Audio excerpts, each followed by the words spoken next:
Assalamualaikum warahmatullahi wabarakatuh. Waalaikumsalam warahmatullahi wabarakatuh. Selamat pagi anak-anak. Pagi. Sehat semuanya? Sehat. Semangat? Semangat. Baik anak-anak, hari ini kita akan belajar bersama lagi. Dan agar diberikan kelancaran, ilmunya bermanfaat, mari kita awali pagi ini dengan berdoa sebelum belajar. Silakan dipimpin Ketua Kelas Rizka.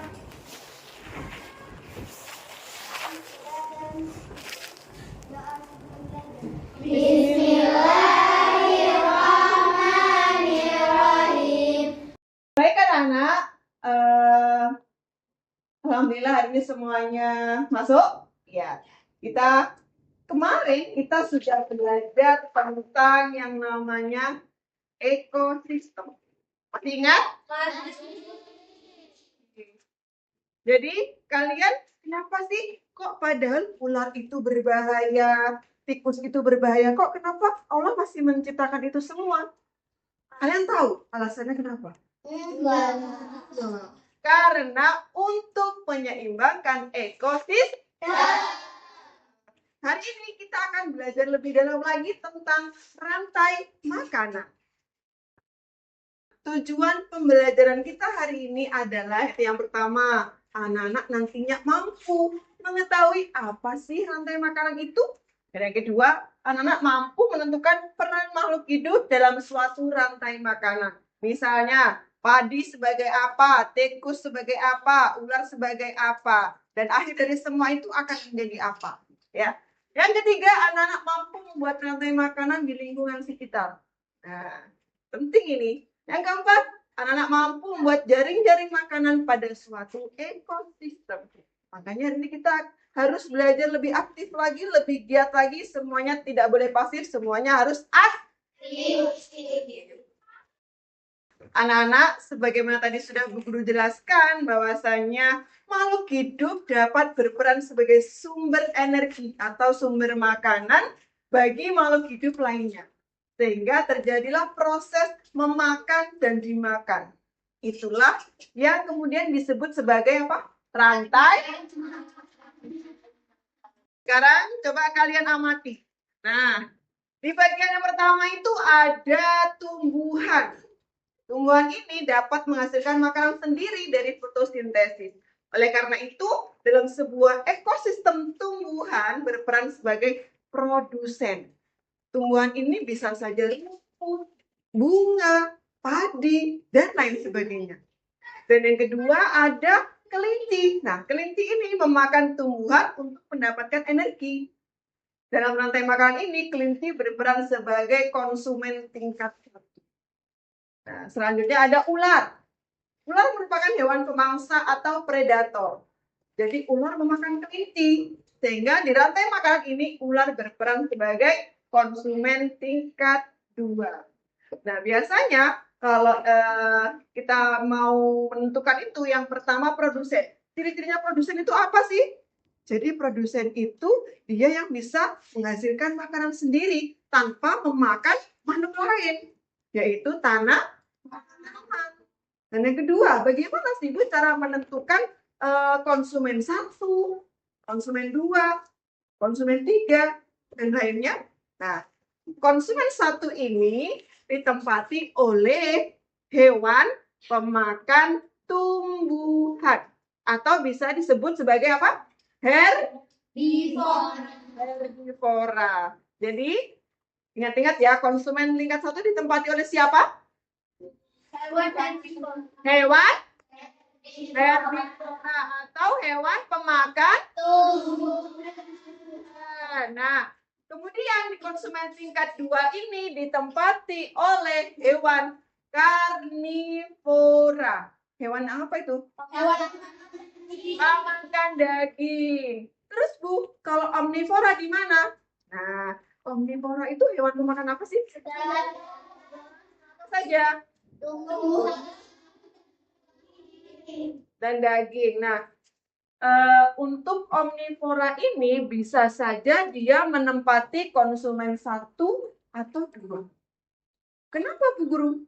Nah, di konsumen 1 kan dia memakan tumbuhan. Omnivora ini bisa ditaruh di konsumen 1. Tadi sudah ada padi dimakan tikus, kemudian dimakan siapa? Ular. Terus siapa yang makan ular? Elang. Terus siapa yang makan elang? Nggak ada. Jadi makhluk hidup yang mati itu nantinya akan diuraikan oleh namanya dekomposer. Ya, jadi dekomposer ini pengurai yang akan menguraikan makhluk hidup yang sudah mati. Bentuknya apa? Bisa bakteri, jamur, atau cacing. Pernah melihat? Jadi kan kalau misalnya elang mati kan nggak ada yang memangsa dia kan? Nah, jadi nanti dia akan membusuk, kemudian dia akan dimakan oleh cacing-cacing. Nah, kemudian di situ nanti akan terbentuk apa tadi? Humus. Humus ini fungsinya untuk apa? Untuk menyuburkan tanaman. Nah, kemudian menyuburkan tanah akhirnya akan menjadi sumber energi bagi makhluk hidup yang lain, yaitu berupa tumbuhan. Dengan adanya bangkai-bangkai tadi yang sudah diuraikan, akhirnya tanahnya ini semakin subur. Tanahnya semakin subur, semakin bagus. Akhirnya tanaman itu pun tumbuh menjadi tanaman yang subur. Tumbuh lagi tanamannya, misalkan padi. Nah, akhirnya padinya lebih bagus. Padi lagi dimakan oleh siapa padi? Tikus. Nah, tikusnya kemudian dimakan oleh ular. Ularnya kemudian dimakan oleh elang. Elangnya dimakan sama? Nggak ada. Elang yang akhirnya nanti diuraikan oleh dekomposer yang akhirnya akan kembali lagi menjadi humus yang akan menyuburkan tanah. Nah, sekarang pertanyaannya misalnya, bagaimana Bu ketika dalam suatu rantai makanan ini salah satunya punah? Misalnya ularnya ini mau habis atau sangat jarang, apa yang terjadi? Hah? Coba yang jawab, Raisa. Oh, ini Ara. Gimana kurangnya? Hewan? Ayo, siapa yang bisa? Aidi. Apa? Tidak seimbangnya ekosistem. Contohnya, apa yang akan berpengaruh? Apa yang akan berpengaruh? Kalau ularnya semakin berkurang, akhirnya apa yang terjadi? Hah? Apa, Bikis? Elang nggak bisa makan ularnya. Oh ya, elang akhirnya nggak bisa makanan karena ularnya habis. Ada lagi jawaban yang lain? Hah? Ini nggak berdampak sama rantai makanan yang sebelumnya. Ayo, sebelum ularnya apa? Tikus. Hah? Tikusnya? Oke, kita bedakan. Jadi anak-anak, ketika ularnya habis, maka otomatis yang memakan tikus itu ada nggak? Nggak ada. Akhirnya terjadi apa? Tikusnya semakin banyak, akhirnya dia masuk ke rumah-rumah. Saya itu apa? Dia akan padinya jadi dikit itu ya. Jadi padinya semakin dirusak sama pasukan-pasukan tikus. Karena tikusnya tidak ada yang memakan. Gitu. Jadi pentingnya menjaga keseimbangan. Masih? Gue pernah berpikir, kenapa sih Allah ini kok menciptakan ular ya? Padahal ular kan kalau kita kenakan ular itu berbahaya. Ya ternyata ini fungsinya untuk menyeimbangkan ekosistem. Paham? Oke, anak-anak sekarang tolong siapkan alat tulisnya.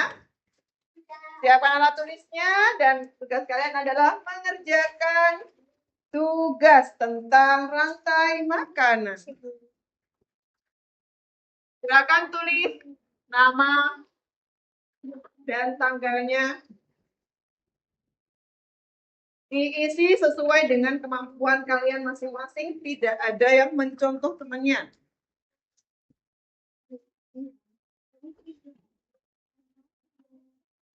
Hah?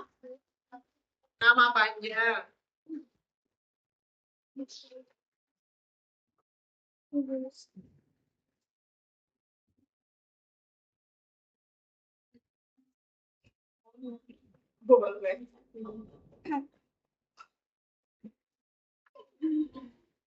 Sudah? Cukup? Silakan, mulai dikerjakan.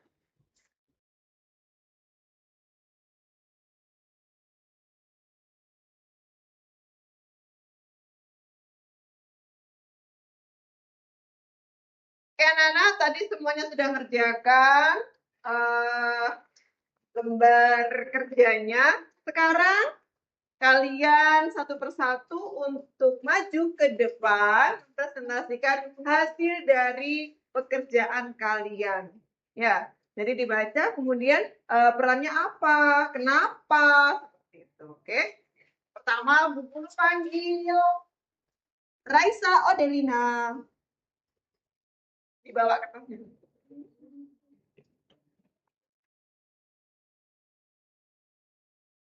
Assalamualaikum warahmatullahi wabarakatuh. Waalaikumsalam warahmatullahi wabarakatuh.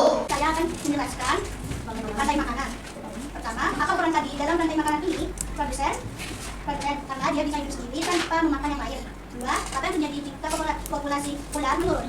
Populasi tikus akan menaik dan padi akan menurun. Sedangkan organisme yang berperan sebagai dekomposer, cacing tanah, untuk menguraikan bangkai burung elang dan menyuburkan padi. Terima kasih. Tepuk tangan buat Raisa. Nah, seperti itu ya. Terus selanjutnya, Guru panggil Rizka. Siapa lagi yang lain? Waalaikumsalam warahmatullahi wabarakatuh. Hari ini saya akan menjelaskan tentang makanan. Apa peran tadi dalam makanan ini? Sebagai produsen, karena ia tidak punya makanan yang dibayar konsumen dengan satu ini. Apa yang terjadi jika populasi berlanjut? Dalam akan makanan yang berlanjut akan bertambah sehingga tadi dapat gizi. Tiga, sebutkan organisme yang dikenal sebagai produsen dari makanan, karena ia bisa menguraikan sisa-sisa perbedaan perubahan dan makanan yang tidak seimbang. Apakah benar? Benar. Bariskan. Selanjutnya guru akan panggil Aizi. Ya, silakan. Waalaikumsalam warahmatullahi wabarakatuh. Hari ini saya akan mempresentasikan hasil kerja saya. Apa peran padi dalam makanan ini? Produsen, karena dia bisa tumbuh sendiri tanpa memakan hewan lainnya. Dua, apa yang terjadi jika populasi ular menurun jika sebanyak ekosistem? Tiga, sebutkan organisme yang diperan sebagai instruktur komposer dan tindakan, karena ular yang mati akan menjadi dekomposer atau humus. Oke. Waalaikumsalam. Silakan Aizi. Oke, itu sudah jelas tadi ya. Teman-teman tadi sedang presentasikan. Jadi peran padi, apa tadi peran padi? Produsen. Kenapa dia kok disebut sebagai produsen? Karena dia bisa membuat makanan sendiri, tidak bergantung dengan makhluk lain. Yang kedua apa tadi? Apa yang terjadi jika populasi ular menurun? Apa yang terjadi apabila populasi ular menurun? Siapa yang mau jawab? Oke. Apa yang terjadi? Siklus akan semakin banyak dan tadi semakin menurun dan tidak seimbangan ekosistem. Oke. Yang ketiga, apa tadi pertanyaannya? Sebutkan organisme yang berperan sebagai dekomposer. Apa yang berperan sebagai dekomposer? Cacing tanah. Cacing tanah. Siapa yang menjelaskan? Kenapa kok cacing tanah sebagai dekomposer? Apa tugasnya? Siapa yang mau? Oke. Nares, apa Nares? Oke, Nares. Apa Nares? Karena bisa mengurangkan baterai agar bisa menjadi humus dan humus berguna untuk menyuburkan tanah. Oke, apakah benar? Benar. Yang semua kita tepuk tangan bagi semua. Siapa? Ini Bu.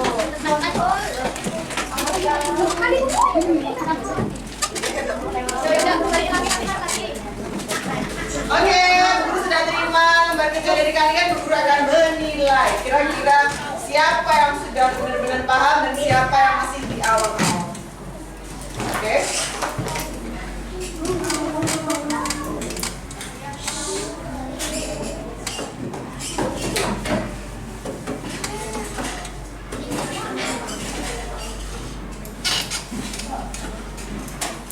Nah, anak-anak, tadi kita sudah belajar tentang rantai makanan, peran-peranannya hewan dalam rantai makanan itu tadi sudah kita bahas ya. Semuanya paham? Ada yang ditanyakan?